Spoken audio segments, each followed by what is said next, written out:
अस्सलाम वालेकुम जी। सोच दे सफ़र दे नाल डॉक्टर रफीक तुहाडी खिदमत 'ਚ हाज़िर है। ते अज असीं गल करांगे कि अगर तुहानूं बेचैनी यानी कि बेचैनी महसूस होंदी है, यानी कि एंग्जायटी जिहनूं इंग्लिश एंग्जायटी कहंदे ने, अगर तुहानूं किसी चीज़ तो भी एंग्जायटी ते इहदा मैं हल दस्सण लगा, बड़ा छोटा जिहा हल है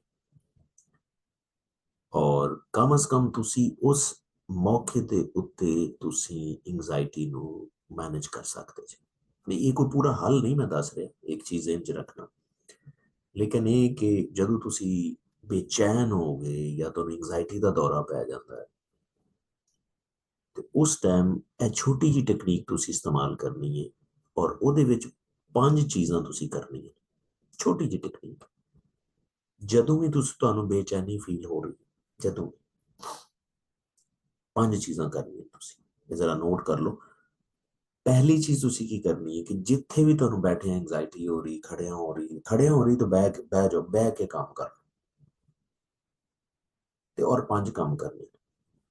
ਪਹਿਲਾ ਕੰਮ ਕੀ ਕਰਨਾ ਹੈ ਕਿ 5 ਚੀਜ਼ਾਂ ਤੁਸੀਂ ਆਪਣੇ ਇਰਦ-ਗਿਰਦ ਵੇਖਣੀਆਂ ਨੇ ਕਿ 5 ਚੀਜ਼ਾਂ ਤੁਹਾਨੂੰ ਕੋ ਨਜ਼ਰ ਆ ਰਹੀਆਂ ਨੇ ਔਰ ਉਹਨਾਂ ਨੂੰ ਕਾਊਂਟ ਵੀ ਕਰਨਾ ਹੈ, ਗਿਣਨਾ ਵੀ ਕਿ ਮੈਂ ਜਿਵੇਂ ਟੇਬਲ ਤੇ ਦੇਖਿਆ ਜੀ ਇਹ ਕੌਫੀ ਦਾ ਕੱਪ ਪਿਆ, ਠੀਕ ਹੈ, ਇੱਕ ਚੀਜ਼ ਹੋ ਗਈ, ਠੀਕ ਹੈ, ਇਹ ਮੋਬਾਈਲ ਪਿਆ, 2 ਚੀਜ਼ਾਂ ਹੋ ਗਈਆਂ। ਇਸੇ ਤਰ੍ਹਾਂ ਇਹ ਜਨਾਬ ਉਹ ਲੈਪਟਾਪ ਪਿਆ, 3 ਹੋ ਗਈਆਂ। ਇਸੇ ਤਰ੍ਹਾਂ 5 ਜਦੋਂ ਪੂਰੀਆਂ ਕਰ ਲਓ ਨਾ ਤੇ ਫਿਰ ਤੁਸੀਂ ਕੀ ਕਰਨਾ ਹੈ ਕਿ 4 ਚੀਜ਼ਾਂ ਜਿਹੜੀਆਂ ਨੇ ਨਾ, 4 ਚੀਜ਼ਾਂ ਉਹ ਤੁਸੀਂ ਸੁਣਨੀਆਂ ਨੇ। 4 ਚੀਜ਼ਾਂ ਦੀ ਆਵਾਜ਼ ਸੁਣੋਗੇ। ਜਦੋਂ ਤੱਕ 4 ਚੀਜ਼ਾਂ ਪੂਰੀਆਂ ਨਹੀਂ ਹੁੰਦੀਆਂ ਤੁਸੀਂ ਇਹਨੂੰ ਕਰਦੇ ਰਹੋ। ਗੌਰ ਕਰੋ ਕਿ ਤੁਹਾਨੂੰ ਕੋਈ ਚੀਜ਼ ਸੁਣਾਈ ਦੇ ਰਹੀ ਹੈ। ਗੌਰ ਕਰੋ ਕਿ ਜੀ ਇਹ ਪਿੱਛੇ ਕੋਈ ਗੱਡੀ ਗੁਜ਼ਰੀ, ਉਹਨੇ ਹਾਰਨ ਦਿੱਤਾ।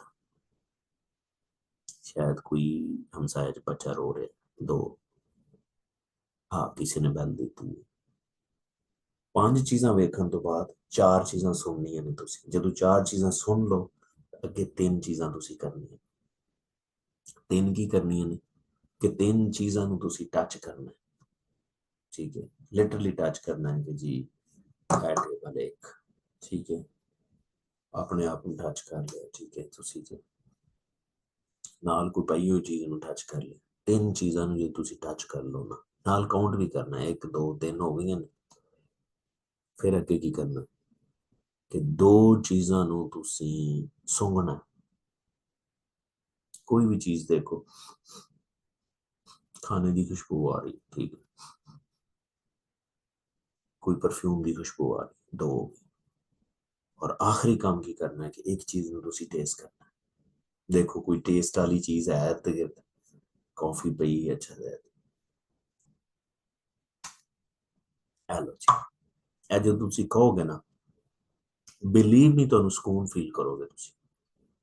ਔਰ ਇਹਦੀ ਵਜ੍ਹਾ ਵੀ ਮੈਂ ਤੁਹਾਨੂੰ ਦੱਸ ਦਿਆਂ। ਬਹੁਤ ਸਾਰੇ ਲੋਕ ਕਹਿਣਗੇ ਇੰਜ ਕਿਵੇਂ ਹੋ ਸਕਦਾ, ਇਹਦੀ ਵਜ੍ਹਾ ਵੀ ਸੁਣ ਲਓ। ਪਹਿਲੇ ਦੇਖੋ ਕਿ ਜਿਹੜੀ ਤੁਹਾਨੂੰ ਬੇਚੈਨੀ ਹੁੰਦੀ ਨਾ, ਉਹ ਜ਼ਿਆਦਾਤਰ ਤੁਹਾਨੂੰ ਆਉਣ ਵਾਲੇ ਵਕਤ 'ਚ ਹੁੰਦੀ, ਯਾਨੀ ਕਿ ਕੋਈ ਪਰੇਸ਼ਾਨੀ ਆ ਰਹੀ ਹੈ, ਕੱਲ ਨੂੰ ਤੁਹਾਡਾ ਕੋਈ ਪੇਪਰ ਹੈ, ਕਿਸੇ ਨੂੰ ਮਿਲਣ ਜਾਣਾ ਹੈ, ਉਹਦੀ ਵਜ੍ਹਾ ਤੋਂ ਤੁਹਾਨੂੰ ਐਂਗਜ਼ਾਇਟੀ ਫੀਲ ਹੁੰਦੀ। ਜਾਂ ਤੁਹਾਨੂੰ ਕੁਝ ਐਂਗਜ਼ਾਇਟੀ ਮਾਜ਼ੀ ਦੇ ਵਜ੍ਹਾ ਹੋ ਸਕਦੀ, ਤੁਸੀਂ ਕਿਸੇ ਨਾਲ ਜ਼ਿਆਦਤੀ ਕੀਤੀ ਹੈ ਜਾਂ ਤੁਹਾਡੇ ਕੋਲ ਗਲਤੀ ਹੋ ਗਈ ਹੈ, ਉਹ ਪਰੇਸ਼ਾਨੀ ਜੀ ਬਣੀ।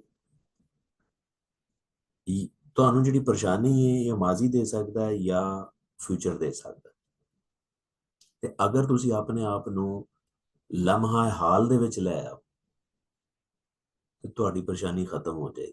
ਔਰ ਇਹ ਜਿਹੜੀ ਟੈਕਨੀਕ ਮੈਂ ਤੁਹਾਨੂੰ ਦੱਸੀ ਹੈ, ਇਹ ਤੁਹਾਨੂੰ ਵਕਤੀ ਤੌਰ ਮਾਜ਼ੀ 'ਚੋਂ ਕੱਢ ਕੇ ਲੈ ਆਏਗੀ ਜਾਂ ਫਿਊਚਰ 'ਚ ਵਾਪਸ ਲੈ ਆਏਗੀ। ਤੁਸੀਂ ਸੋਚ ਫਿਊਚਰ 'ਚ ਰਹੇ ਹੋਗੇ ਲੇਕਿਨ ਤੁਹਾਨੂੰ ਵਾਪਸ ਲੈ ਆਏਗੀ। ਔਰ ਜਦੋਂ ਹਮੇਸ਼ਾ ਯਾਦ ਰੱਖੋ, ਜਦੋਂ ਵੀ ਤੁਸੀਂ ਲਮਹਾ ਹਾਲ 'ਚ ਹੋਗੇ ਨਾ, ਤੁਹਾਨੂੰ ਕੋਈ ਪਰੇਸ਼ਾਨੀ ਨਹੀਂ ਹੋਗੀ। ਔਰ ਅਗਰ ਆਹਿਸਤਾ ਆਹਿਸਤਾ ਤੁਸੀਂ ਇਹ ਰੂਟੀਨ 'ਚ ਪ੍ਰੈਕਟਿਸ ਵੀ ਕਰਦੇ ਰਹੇ ਨਾ, ਤੁਸੀਂ ਬਿਲੀਵ ਮੀ ਕੋਈ ਪਰੇਸ਼ਾਨੀ ਹੋਣ ਦੇ ਬਾਵਜੂਦ ਵੀ ਤੁਹਾਨੂੰ ਪਰੇਸ਼ਾਨੀ ਨਹੀਂ ਹੋਗੀ। ਤੁਸੀਂ ਉਹਨੂੰ ਈਜ਼ੀ ਲਓਗੇ, ਠੀਕ ਹੈ, ਰਿਲੈਕਸ ਫੀਲ ਕਰੋਗੇ। ਇਸ ਵਾਸਤੇ ਤੁਸੀਂ ਬਿਲਕੁਲ ਠੀਕ ਵੀ ਹੋ ਸਕਦੇ ਜੀ। ਲੇਕਿਨ ਮੈਂ ਤੁਹਾਨੂੰ ਅਗੇਨ ਦੱਸ ਰਿਹਾ, ਦੁਬਾਰਾ ਦੱਸ ਰਿਹਾ ਕਿ ਇਹ ਕੋਈ ਕਿਉਰ ਨਹੀਂ ਹੈ ਪ੍ਰੋਪਰ, ਲੇਕਿਨ ਇਹ ਕਿ ਤੁਹਾਨੂੰ ਫਾਇਦਾ ਜ਼ਰੂਰ ਹੋਏਗਾ। हाँ, छोटी मोटी लेवल की एंग्जाइटी हो सकता खत्म भी हो जाए, लेकिन एंग्जाइटी की कोई होर रीजनस होंदियां ने जिहदी वजह तो तुहानूं प्रॉपर ਉਹਦਾ ट्रीटमेंट करवाना चाहिए। लेकिन ये कि ਇਸ ਛੋਟੀ ਜਿਹੀ ਟੈਕਨੀਕ ਨਾਲ ਤੁਹਾਨੂੰ ਵਕਤੀ ਤੌਰ ਤੇ ਫਾਇਦਾ ਜ਼ਰੂਰ ਹੋ ਜਾਏਗਾ। ਤੇ ਮੈਨੂੰ ਜ਼ਰੂਰ ਦੱਸੋ, ਤੁਹਾਨੂੰ ਪ੍ਰੈਕਟਿਸ ਕਰੋ, ਜਿਹਨੂੰ ਕੋਈ ਮਸਲਾ ਹੈ, ਹਾਂ ਜਿਹਨੂੰ ਤੁਹਾਨੂੰ ਲੱਗਦਾ ਉਹਨੂੰ ਸ਼ੇਅਰ ਕਰੋ ਵੀਡੀਓ, ਤਾਂ ਕਿ ਕਿਸੇ ਦਾ ਫਾਇਦਾ ਹੋ ਜਾਏ। ਤੇ ਉਮੀਦ ਹੈ ਤੁਹਾਨੂੰ ਚੰਗੀ ਲੱਗੀ ਹੋਈ ਵੀਡੀਓ, ਲੇਕਿਨ ਤੁਹਾਡਾ ਫਿਰ ਵੀ ਕੋਈ ਕੁਐਸਚਨ ਹੈ ਤਾਂ ਜ਼ਰੂਰ ਕਮੈਂਟ ਸੈਕਸ਼ਨ 'ਚ ਲਿਖੋ, ਔਰ ਇਨਸ਼ਾਅੱਲਾ ਮੈਂ ਉਹਦੇ ਤੇ ਵੀਡੀਓ ਵੀ ਬਣਾਵਾਂਗਾ। ਅੱਲਾ ਹਾਫਿਜ਼।